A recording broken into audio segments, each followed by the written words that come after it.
د انډون سورفی له مالک سره امانت بلل کیږي او که قرض. آیا دغه روپۍ مکان مالک یا دکان مالک استعمالولی سي او که یا؟ د دې مسئلې جواب دا دی چې انډون سورفی له مالک سره امانت بلل کیږي، قرض نه دی.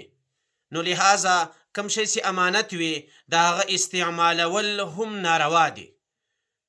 نو مکان مالک دغه روپۍ په خپل طبیعت باندې په یو کار کې هم نسی استعمالولی تر څو چې له کرایهدار څخه پوښتنه نه وي کړې.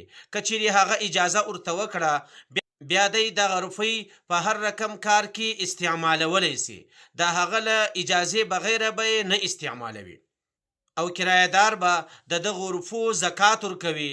که هر څومره روپۍ وي چې کال باندې تیر سو دی د دغو روپو مالک بلل کیږي، پر ده باندې زکات ورکول فرض دی. لیکن زموږ ستاسو په معاشره کې دغه روپۍ اخیستل لازمي دي او د دغو روپو استعمال بېله اجازې د کرایهدار څخه مالک کوي. هغه سره باندې خبر نه وي، سبا چې هغه دکان یا مکان پرېږدي نو چې کله هغه روپۍ ځینې وغواړي له ده سره دا روپۍ په هغه وخت نه وي، وایي زه به دا مکان یا دکان بل چاته په کرایه ورکم چې هغه ما ته انډونس روپۍ راکړي، بیا به زه تا ته درکم، هغه ستا روپۍ ما خوړلې دي. نو لحاظه د مالک دپاره د انډونس روپۍ استعمالول بېله اجازې د کرایهداره دا ناروا دي. په یو کار کې هم دی نسی استعمالولی.